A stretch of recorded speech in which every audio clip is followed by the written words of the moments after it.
Hello everyone, Phoenix Knight here. Welcome to the channel, and welcome to a new video on the channel. In this video, we're going to provide a behind-the-scenes look at how games get to the channel before we...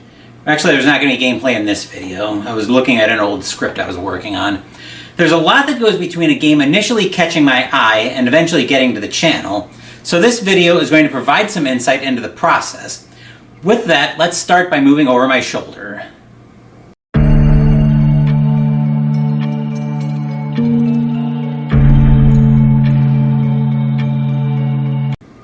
The first thing that has to happen is the game somehow has to catch my eye. This usually happens via a YouTube video, but it can also happen while I'm browsing one of my various store websites, whether it's something like Noble Knight, eBay occasionally, The Geek, something like that. It could also happen via a YouTube video, and I will admit that yes, it's usually Jester's videos that catch my eye for games that I need to pick up. But there might also be a review that seems interesting. Like I said, I might also see it in a store or on Amazon, but once the game catches my eye, the next thing that happens is research. I'll usually start off on Board Game Geek or YouTube with looking at various videos. In fact, I'll close out of that one. So I'll look at Board Game Geek for a synopsis of the game, and if I find it interesting, then it's usually back to YouTube for a review and or some gameplay. From there, if I decide that the game still looks interesting and I really want to track it down, then I want to buy it, then it becomes a matter of tracking it down. It might be online, whether from Amazon or the Geek Market, or from my local game store. Speaking of which, let's actually venture somewhere different. I'll meet you guys in my car.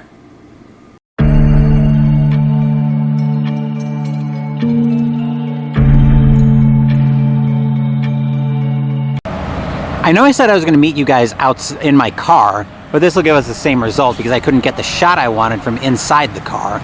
We're actually outside the Sanctum Tabletop Gaming Emporium up in Racine, Wisconsin.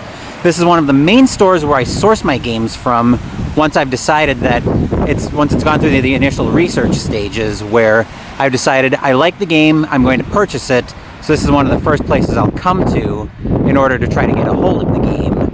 But since it's getting a little bit chilly and the clouds say it could start raining at any time, what say we head inside and I'll give you guys the grand tour.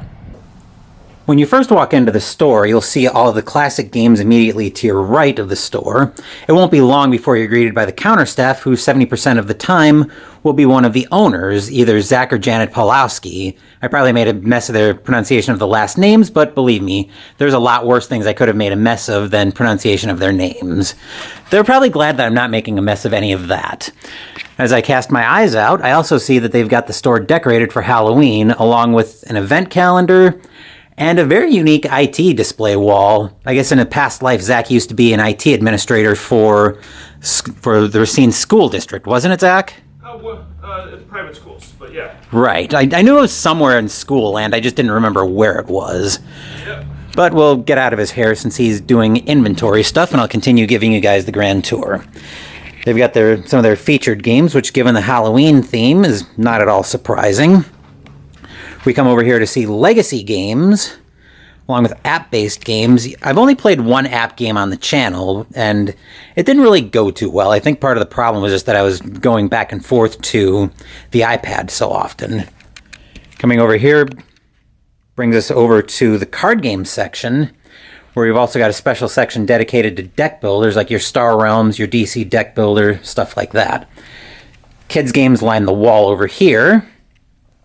Then we've got the famous classic game section where kids tend to play around with that. I've heard enough stories about that. Then we'll cast our eyes over at the party game section. Maybe try to catch more of that in shot. Then we've got the display of games as usual, just as we kind of let our eyes wander, seeing if anything looks particularly interesting. Because I do come up here shopping quite a bit. Oftentimes it's just to get up and stretch my legs while a video is uploading to the channel. Well, either while a video is exporting, or while it's exporting from Adobe, or uploading to YouTube. That's what I was going for. It was taking me a minute to get there. Then we see a unique section that I don't see at a lot of stores, a consignment section, where you can come in and sell your old games for store credit. Their system is, it's actually a pretty good system when you think about it. But continuing to look at the games, they do at least pretend to know the alphabet. I'm not going to nitpick too much on that, but I'm just going with my strong suit of being a smart aleck. Gotta have my redeeming qualities, right? Just, again, looking around here, a unique... Even the dragon's gotten into the Halloween spirit. I believe his name is Lord Pickles, if I remember correctly. We'll get into some other unique features here in a minute. Just kind of continuing to cast the eyes around. Back here we've even got a video game-based section of board games. I've been looking off and on at the Assassin's Creed game down there.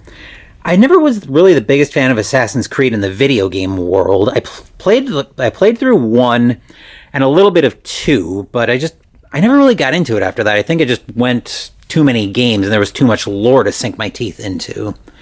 Then the 1 and 2 player games over here. Continuing more with the alphabetical games. Definitely got a lot of love for Gaia Project down there that I have featured several times on the channel. Just looking around at some of the games here, more of the consignment section over here. Continuing with the allegedly alphabetical display of the new games. Come over here, highlight their display of Marvel Champions, where they stock the entire line. Another universe I've featured several times on the channel. Started featuring more with the folded space inserts, which is good for organizing games. That's a part of the process of games getting to the channel that I'll talk about a little bit later in this video. Just kind of continuing to cast my eyes around here, and we'll see one of my favorite features here in a second. That's kind of a very unique thing to this store. Just looking around, and we'll turn our eyes here. I'll move back to get this all in shot. For the Wall of Cthulhu, where they feature a lot of the Cthulhu Mythos games, like I see Eldritch Horror up there, Unfathomable, Cult of the Deep, Arkham 3rd Edition, and a couple expansions for that, Arkham Horror, the card game stuff, and so on. We can see all of that there. Then we've got their Cult of the New, which is for their, as I try not to trip over bookcases walking behind me, we've got their newest games over here. Nothing's really been catching my eye too much, and I've been looking at a few of these.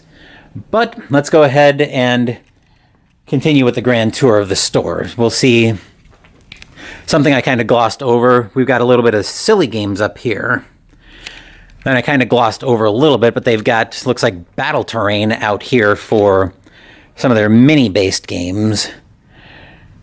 And, well, something for stuff like Shatterpoint, Star Wars Shatterpoint, Warhammer, Battletech, stuff like that. And it's just started raining again. Probably should have brought the camera bag in, but oh well. Hindsight, as they say, right? We get into their unique display of patches, plushy tote bags, stuff like that. We've got, looks like decorations, all of their snacks, because of course it's a game store with play space. Dedicated wall to trading card games, where you've got your Pokemon, Magic, sleeves, playmats, even houseware stuff like coffee. We'll take a closer look at that when we get over to it. Pretty much standard fare for what you'd see in a game store. All of your RPG books, D&D, which is pretty much a Nolo Touchy anymore for yours truly. A rather interesting assortment. Again, we'll cast our eyes a little bit closer. I may have to back up to catch this. Got the houseware section where you've got puzzles, coffee, mugs, even tarot decks. Socks as well. We've got some game mats over here. Coming back over to the books, we've got Call of Cthulhu, even some different RPG system books. And a unique section that they stock, I suspect I'm the reason that they stock this, they actually have cookbooks here as well, which Sanctum is another place where I source a lot of my cookbooks for Mystical Munchies. So very handy for that. Consignment on the RPG books, a dedicated section for Warhammer, Shatterpoint, and all of that. Then we've got D&D minis back over here. More terrain. A dedicated section for paint because people like to paint their minis apparently. I've never bothered with that because, as I've mentioned in the past, my artistic talent has not gotten too far past stick figures. Then the dusty and dented deals. Whether it's stuff that's gotten damaged in shipping, or I'm picking up a little bit of an echo from probably the game room, but not a big deal, I don't think. But that's the grand tour of the Sanctum. Now I kind of want to give you guys a little bit more musing on what happens when I'm in the store.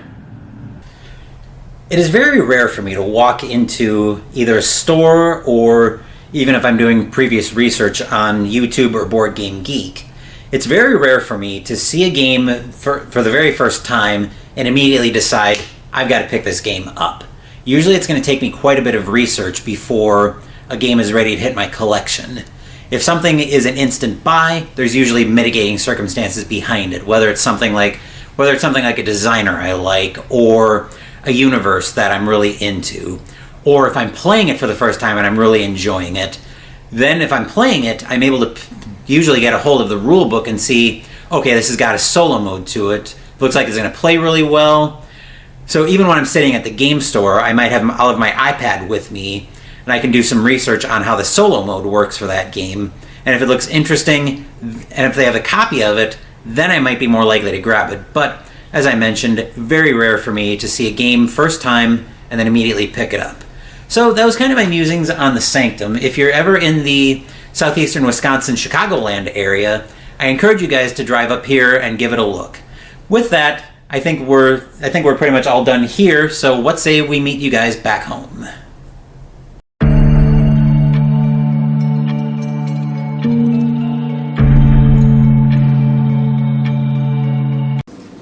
Once the game gets home, then its journey to the channel has picked up, and it's actually going to hit...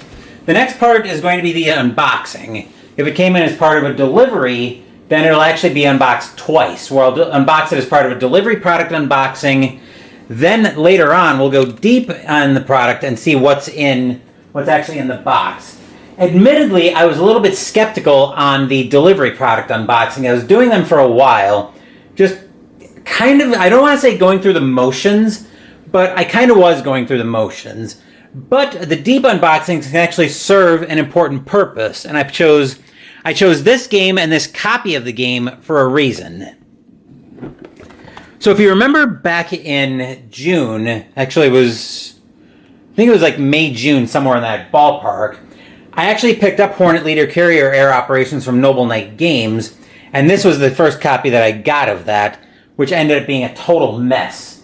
So I sent an email to Noble Knight with the link to the video saying, hey, what can we do about this? So they did end up sending me a copy out, another copy, and I've unboxed it. I've picked up a few things from Noble Knight since then. But after this debacle, I started to become a lot more sold on the idea of the deep product unboxing, going in, seeing what's actually in the box. So once the game's been unboxed, including in both the delivery and the deep unboxing, next up was what I like to call maintenance night. And the first time I made this post in one of my Facebook groups, probably in the Tack Up Wargaming group, somebody asked me if I was taking the games out for an oil change and all that stuff. I realized it was ludicrous at the time, but the idea is actually more similar than you might realize to that. So basically the idea behind a maintenance night is I'm doing anything that I need to get the game ready to be played, whether it's sleeving the cards, punching and sorting the components, printing the counters even, or potentially looking for player aids on the Geek.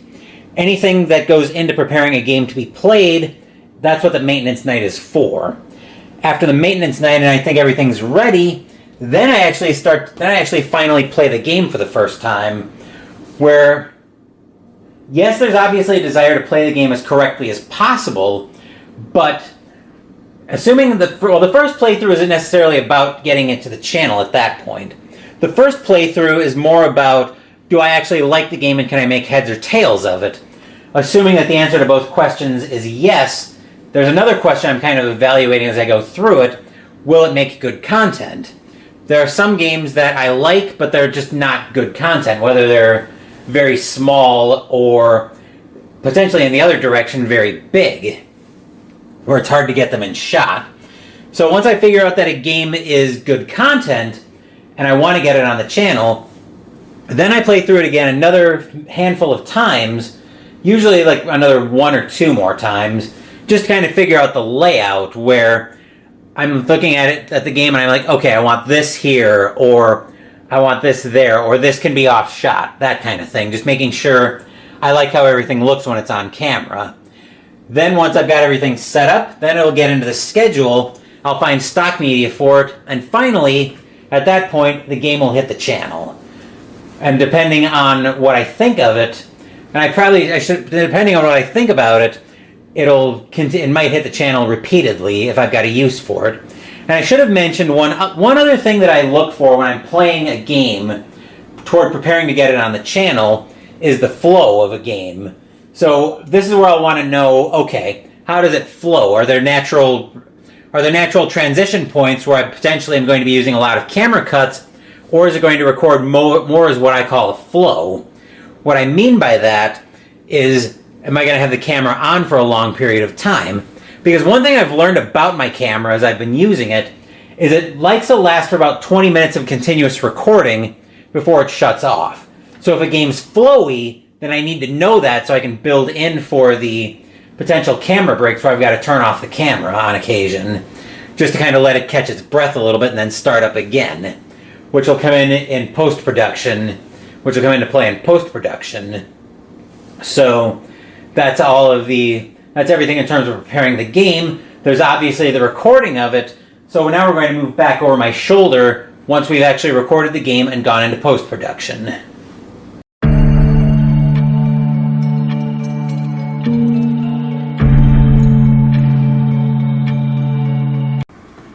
Once I've got the gameplay completely recorded, it comes in parts, and I've got a micro SD card in the camera. So I'll upload those all onto my computer.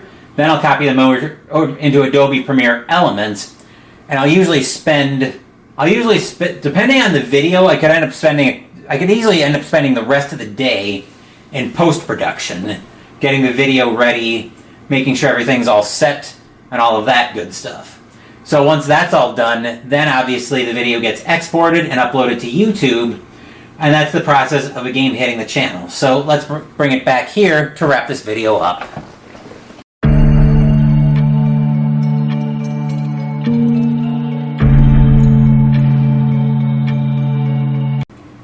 That is everything you could ever want to know about how games get to the channel. It's a similar process for Mystical Munchies, but I'm usually more willing to cook recipes live for the first time than play games for the first time live. So that's just musings on how games and potentially recipes for Mystical Munchies get to the channel. As far as what's scheduled on the channel, tomorrow Mystical Munchies continues out of the official World of Warcraft cookbook with the side cornmeal biscuits. Sunday, the fall campaign for Arkham Horror, the card game, continues with the 7th scenario, Return to Black Star's Rise. Wednesday we'll be playing Aeon's End. And Thursday next week, I haven't mentioned this yet, but I'm actually going to be live with Jester as we play Arkham Horror, the card game, once again. Whether we're doing a standalone campaign, a standalone scenario, or a side scenario with the fall campaign remains to be seen, but we'll find that out on Sunday. Thank you for watching the video. Please give the video a thumbs up and subscribe to the channel. Be sure to turn on notifications so you get my content. Be well, stay safe, take care of yourselves and your loved ones, and I'll be back with more videos in the future. Until then, take care everyone.